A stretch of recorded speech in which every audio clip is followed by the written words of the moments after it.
श्री साईनाथाय नमो नमः। बाबा अध्याय 29 प्रारंभ करने की आज्ञा प्रदान करें। अथ श्री साई सच्चरित्र अध्याय 29। ओम श्री गणेशाय नमः।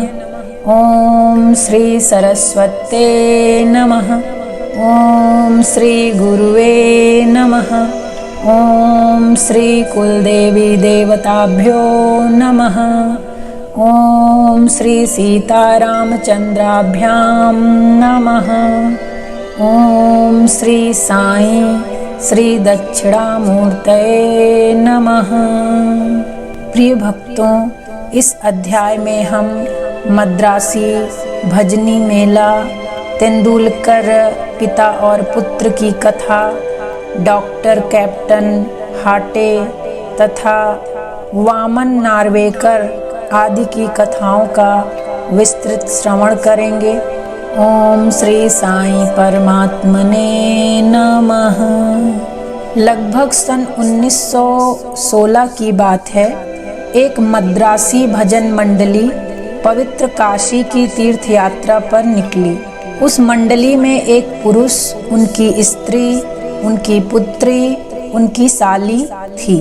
अभाग्यवश उनके नाम यहाँ नहीं दिए जा रहे हैं। मार्ग में कहीं उनको सुनने में आया कि अहमदनगर के कोपरगांव तालुका के शिरडी ग्राम में श्री साईं बाबा नाम के एक महान संत रहते हैं, जो बहुत दयालु और पहुँचे हुए हैं। वे उदार हृदय और अहेतुक कृपा सिंधु हैं।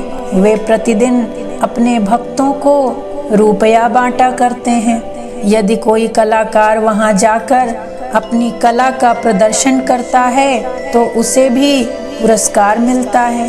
प्रतिदिन दक्षिणा में बाबा के पास बहुत रुपए इकट्ठे हो जाया करते थे।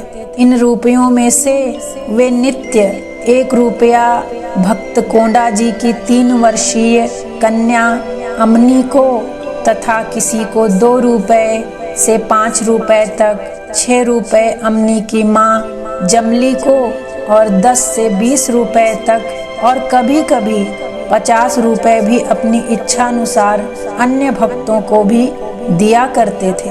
यह सुनकर मंडली शिरडी आकर रुकी।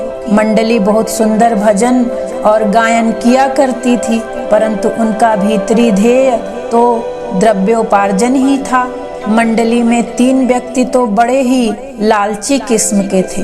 केवल प्रधान स्त्री का ही स्वभाव इन लोगों से सर्वथा भिन्न था। उसके हृदय में बाबा के प्रति श्रद्धा तथा आदर था। एक बार जब दोपहर की आरती हो रही थी, तभी उस स्त्री की भक्ति और विश्वास को देखकर बाबा प्रसन्न हो गए। फिर क्या था, बाबा ने उसे उसके इष्ट के रूप में दर्शन दिए और केवल उसे ही बाबा सीतानाथ के रूप में दिखलाई दिए, जबकि अन्य उपस्थित लोगों को सदैव की भांति ही दर्शन मिले। अपने प्रिय इष्ट का दर्शन पाकर वह द्रवित हो गई तथा उसका कंठ रूंध गया और आंखों से अश्रुधारा बहने लगी। तभी प्रेम और सुख के वशीभूत हो वह ताली बजाने लगी। उसको इस प्रकार आनंदित देख लोगों को कौतूहल तो होने लगा, परंतु कारण किसी को भी ज्ञात न हो रहा था। दोपहर के पश्चात उसने वह भेद अपने पति से प्रकट किया। बाबा के श्री राम स्वरूप में उसे कैसे दर्शन हुए इत्यादि उसने सब अपने पति को बताया। पति ने सोचा कि मेरी स्त्री बहुत भोली और भावुक है, अतः इसे राम का दर्शन होना एक मानसिक विकार के अतिरिक्त कुछ नहीं है। उसने ऐसा कहकर उसकी उपेक्षा कर दी कि कहीं यह भी संभव हो सकता है कि केवल तुम्हें ही बाबा राम के रूप में दिखाई दिए हों और अन्य लोगों को सदैव की भांति ही दिखे हों। स्त्री ने कोई प्रतिवाद न किया, क्योंकि उसे राम के दर्शन जिस प्रकार उस समय हुए थे वैसे ही अब भी हो रहे थे। उसका मन शांत, स्थिर और संतुष्ट हो चुका था। अपने इष्ट के दर्शन के लिए सच्चे भाव होने चाहिए। निर्मल मन और सरल हृदय होना चाहिए, और जिसको सच में बाबा पर विश्वास है, बाबा उसी को दर्शन देते हैं। इसी प्रकार दिन बीतते गए। एक दिन रात्रि में उसके पति को एक विचित्र स्वप्न आया। उसने देखा कि एक बड़े शहर में पुलिस ने गिरफ्तार कर डोरी से बांधकर उसे कारावास में डाल दिया है। तत्पश्चात ही उसने देखा कि बाबा शांत मुद्रा में कारावास के बाहर उसके समीप खड़े हैं। उन्हें अपने समीप खड़े देखकर वह गिड़गिड़ा कर कहने लगा कि बाबा, आपकी कीर्ति सुनकर ही मैं आपके श्री चरणों में आया हूँ। फिर आपके इतने निकट होते हुए भी मेरे ऊपर यह विपत्ति क्यों आई है? तब बाबा बोले कि तुम्हें अपने बुरे कर्मों का फल अवश्य भुगतना चाहिए। तब वह व्यक्ति पुनः बोला कि इस जीवन में मुझे अपने ऐसे कर्म की स्मृति नहीं है जिसके कारण मुझे ये दुर्दिन देखने का अवसर मिला हो। बाबा ने कहा कि यदि इस जन्म में नहीं तो गत जन्म में अवश्य कोई बुरा कर्म किया होगा तुमने। तब वह कहने लगा कि मुझे तो अपने गत जन्म की कोई स्मृति नहीं है, परंतु यदि एक बार मान भी लूं कि कोई बुरा कर्म हो भी गया होगा तो आपके यहाँ होते हुए तो उसे भस्म हो जाना चाहिए। जिस प्रकार सूखी घास अग्नि द्वारा शीघ्र भस्म हो जाती है। बाबा ने पूछा, क्या तुम्हारा सचमुच ऐसा दृढ़ विश्वास है? उसने कहा, हाँ। बाबा ने उससे अपनी आंखें बंद करने को कहा, और जब उसने आंखें बंद की उसे किसी भारी वस्तु के गिरने की आहट सुनाई दी। आंखें खोलने पर उसने अपने को कारावास से मुक्त पाया। पुलिस वाला नीचे गिरा पड़ा है तथा उसके शरीर से रक्त प्रवाहित हो रहा है। यह देखकर वह अत्यंत भयभीत दृष्टि से बाबा की ओर देखने लगा। तब बाबा बोले कि बच्चू, अब तुम्हारी अच्छी तरह खबर ली जाएगी। पुलिस अधिकारी अभी आएंगे और तुम्हें गिरफ्तार कर लेंगे। तब वह गिड़गिड़ा कर कहने लगा कि आपके अतिरिक्त मेरी रक्षा और कौन कर सकता है? मुझे तो एकमात्र आपका ही सहारा है। भगवान, मुझे किसी प्रकार बचा लीजिए। तब बाबा ने फिर उससे आंखें बंद करने को कहा। कुछ समय पश्चात आंखें खोलने पर उसने देखा कि वह पूर्णतः मुक्त होकर सीकड़ों के बाहर खड़ा है और बाबा भी उसके समीप ही खड़े हैं। तब वह बाबा के श्री चरणों पर गिर पड़ा। बाबा ने पूछा कि मुझे बताओ तो तुम्हारे इस नमस्कार और पिछले नमस्कारों में किसी प्रकार की भिन्नता है या नहीं? इसका उत्तर अच्छी तरह सोच कर दो। वह बोला कि आकाश और पाताल में जो अंतर है वही अंतर मेरे पहले और इस नमस्कार में है। मेरे पूर्व नमस्कार तो केवल धन प्राप्ति की आशा से ही थे, परंतु यह नमस्कार मैंने आपको ईश्वर जानकर ही किया है। पहले मेरी धारणा ऐसी थी कि यवन होने के नाते आप हिंदुओं का धर्म भ्रष्ट कर रहे हैं। बाबा ने पूछा कि क्या तुम्हारा यवन पीरों में विश्वास नहीं? प्रत्युत्तर में उसने कहा, जी नहीं। तब वे फिर पूछने लगे कि क्या तुम्हारे घर में एक पंजा नहीं? क्या तुम ताबूत की पूजा नहीं किया करते हो? तुम्हारे घर में अभी भी एक काड़ बीबी नामक देवी है जिसके सामने तुम विवाह तथा अन्य धार्मिक अवसरों पर कृपा की भीख मांगा करते हो। अंत में जब उसने स्वीकार कर लिया तो वे बोले कि इससे अधिक अब तुम्हें क्या प्रमाण चाहिए? तब उनके मन में अपने गुरु श्री रामदास के दर्शनों की इच्छा हुई। बाबा ने ज्यों ही उससे पीछे घूमने को कहा तो उसने देखा कि श्री रामदास स्वामी उसके सामने खड़े हैं, और जैसे ही वह उनके चरणों पर गिरने को तत्पर हुआ वे तुरंत ही अदृश्य हो गए। तब वह बाबा से कहने लगा कि आप तो वृद्ध प्रतीत होते हैं, क्या आपको अपनी आयु विदित है? बाबा ने पूछा कि तुम क्या कहते हो कि मैं बूढ़ा हूँ? थोड़ी दूर मेरे साथ दौड़कर तो देखो। ऐसा कहकर बाबा दौड़ने लगे और वह भी उनके पीछे पीछे दौड़ने लगा। दौड़ने से पैरों द्वारा जो धूल उड़ी उसमें बाबा लुप्त हो गए और तभी उसकी नींद भी खुल गई। जागृत होते ही वह गंभीरता पूर्वक इस स्वप्न पर विचार करने लगा। उसकी मानसिक प्रवृत्ति में पूर्ण परिवर्तन हो गया। अब उसे बाबा की महानता विदित हो चुकी थी। उसकी लोभी तथा संकालु वृत्ति लुप्त हो गई और हृदय में बाबा के चरणों के प्रति सच्ची भक्ति उमड़ पड़ी। वह था तो एक स्वप्न मात्र ही, परंतु उसमें जो प्रश्नोत्तर थे वे अधिक महत्वपूर्ण थे। दूसरे दिन जब सब लोग मस्जिद में आरती के निमित्त एकत्रित हुए, तब बाबा ने उसे प्रसाद में लगभग 2 रुपए की मिठाई और 2 रुपए नगद अपने पास से देकर आशीर्वाद दिया। उसे कुछ दिन और रोककर उन्होंने आशीष देते हुए कहा कि अल्लाह तुम्हें बहुत देगा और अब सब अच्छा ही करेगा। बाबा से उसे अधिक द्रव्य की प्राप्ति तो न हुई, परंतु उनकी कृपा उसे अवश्य ही प्राप्त हो गई, जिससे उसका बहुत ही कल्याण हुआ। मार्ग में उनको यथेष्ट द्रव्य प्राप्त हुआ और उनकी यात्रा बहुत ही सफल रही। उन्हें यात्रा में कोई कष्ट या असुविधा न हुई और वे अपने घर सकुशल पहुंच गए। उन्हें बाबा के श्री वचनों तथा आशीर्वाद और उनकी कृपा से प्राप्त उस आनंद की सदैव स्मृति बनी रही। प्रिय भक्तों, इस कथा से विदित होता है कि बाबा किस प्रकार अपने भक्तों के समीप पधार कर उन्हें श्रेयस्कर मार्ग पर ले आते थे और आज भी ले आते हैं। आइए अब हम तेंदुलकर कुटुंब से संबंधित कथा का श्रवण करते हैं। बम्बई के पास बांद्रा में एक तेंदुलकर परिवार रहता था, जो बाबा के बहुत बड़े भक्त थे।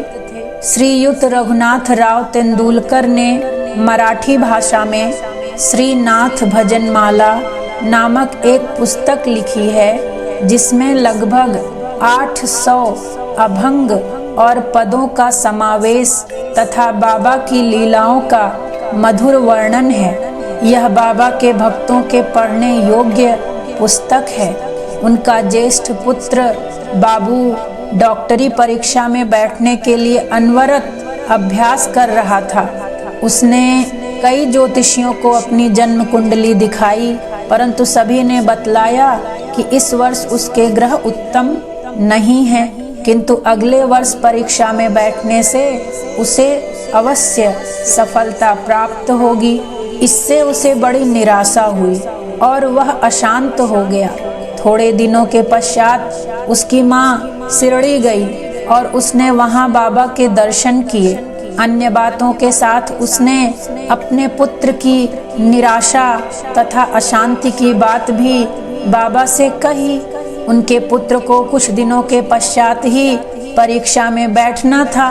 बाबा कहने लगे कि अपने पुत्र से कहो कि मुझ पर विश्वास रखे।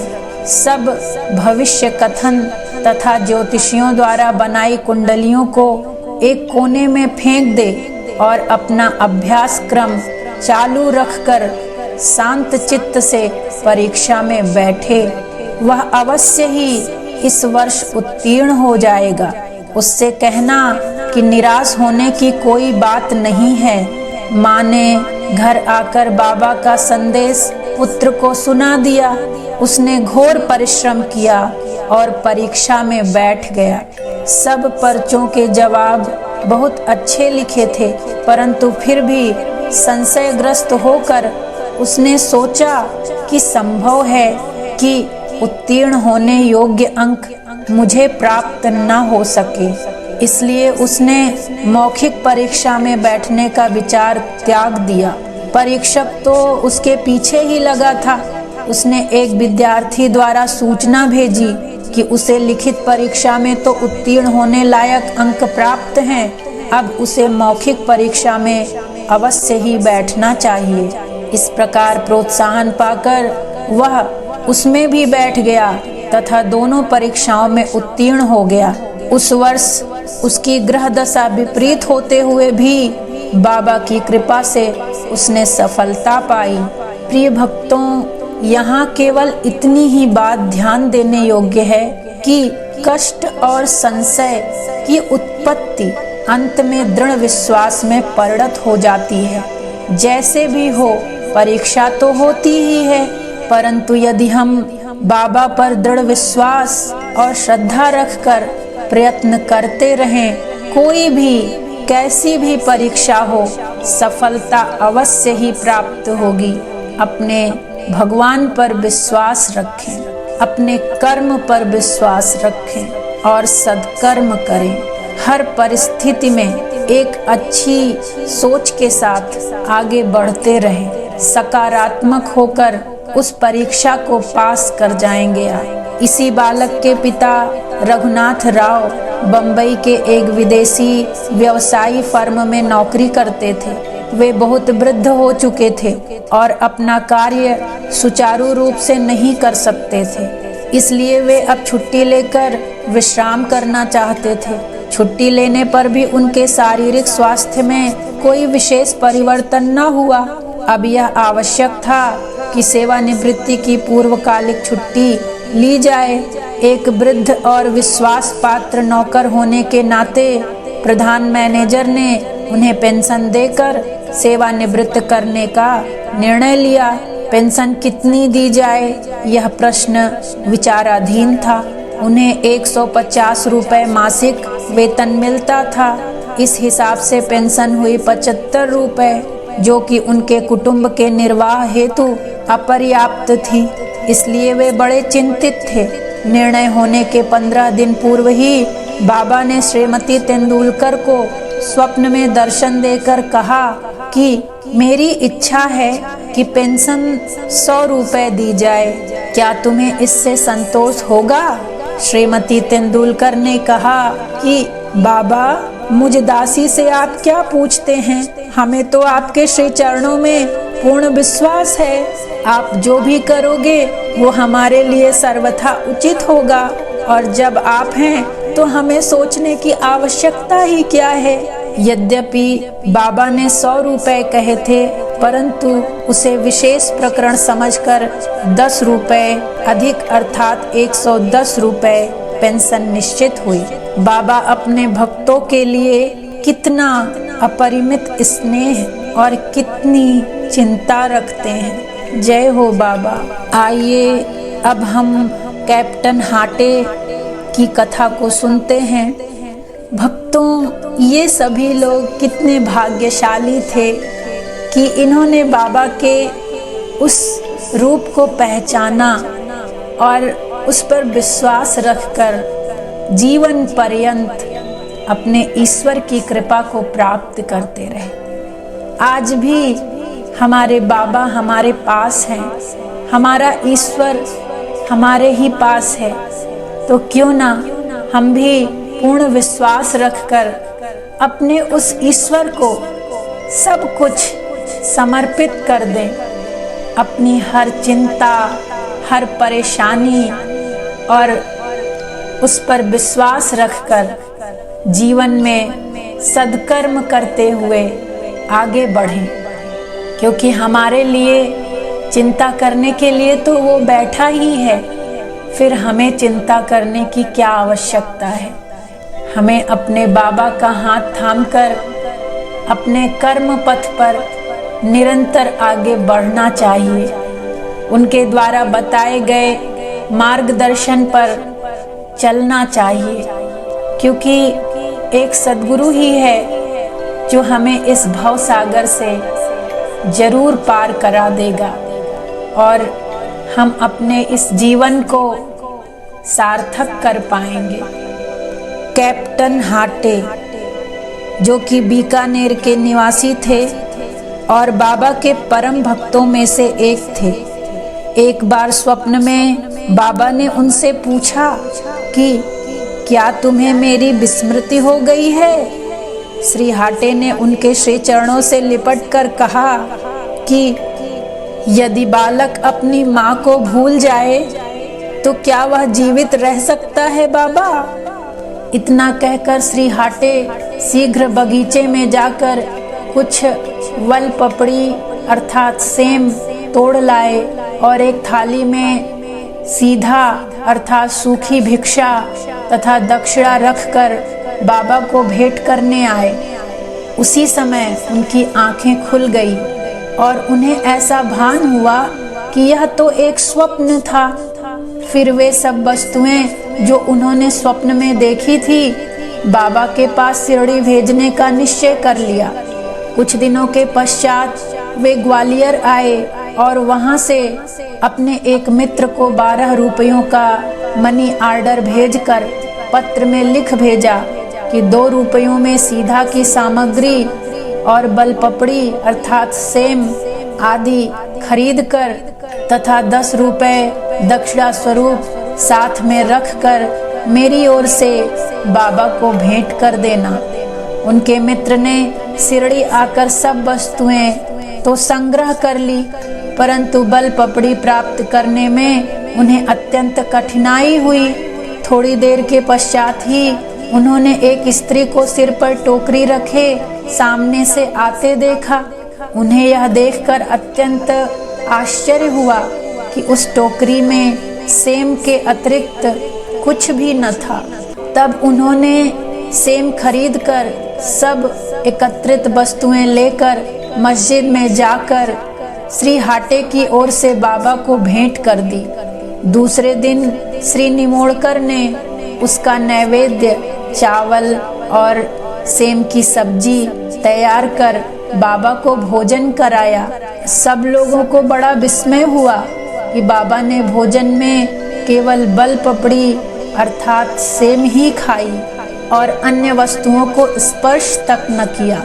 उनके मित्र द्वारा जब इस समाचार का पता कैप्टन हाटे को चला तो वे गदगद हो उठे और उनके हर्ष का पारावार न रहा।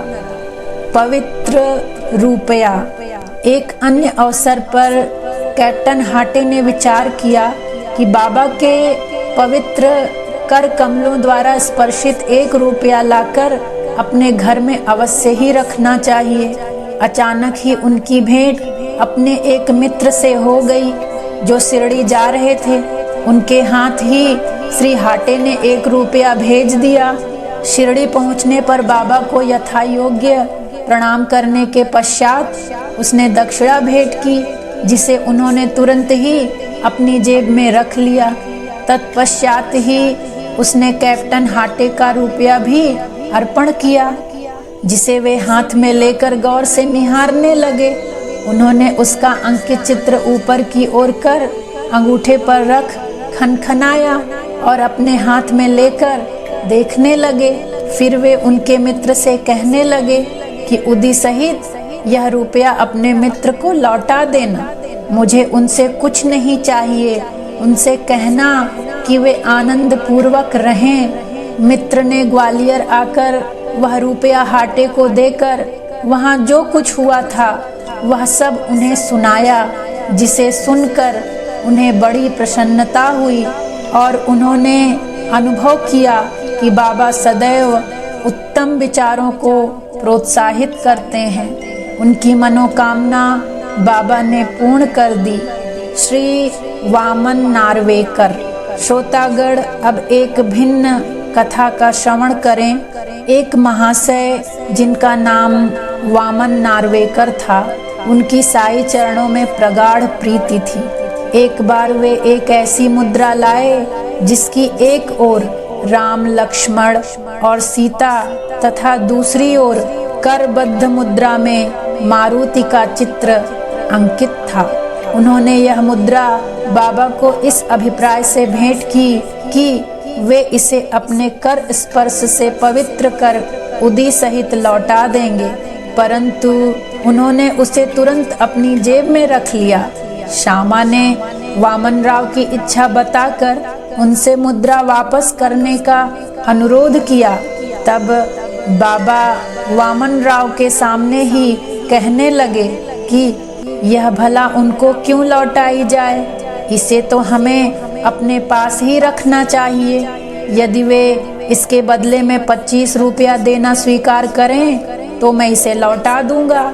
वह मुद्रा वापस पाने के हेतु श्री वामन राव ने 25 रुपए एकत्रित कर बाबा को भेंट किए। तब बाबा कहने लगे कि इस मुद्रा का मूल्य तो 25 रुपयों से कहीं अधिक है। श्यामा, तुम इसे अपने भंडार में जमा करके अपने देवालय में प्रतिष्ठित कर इसका नित्य पूजन करो। किसी का साहस न था कि वे यह पूछ तो लें कि उन्होंने ऐसी नीति क्यों अपनाई। यह तो केवल बाबा ही जाने कि किसके लिए कब और क्या उपयुक्त है। इस प्रकार यह अध्याय यहीं पर पूर्ण होता है। श्री सद्गुरु साईनाथार्पणमस्तु। शुभं भवतु। ओम साई राम, ओम साई राम। हरे हरे कृष्णा, राधे राधे श्याम। बाबा, हम सभी भक्तों की ओर से आपको कोटि कोटि प्रणाम। हमारी भूल चूक को सदा माफ़ करें बाबा, और हमें आपका मार्गदर्शन, आपका आशीर्वाद प्रदान करें बाबा। ओम श्री साईनाथाय नमो नमः।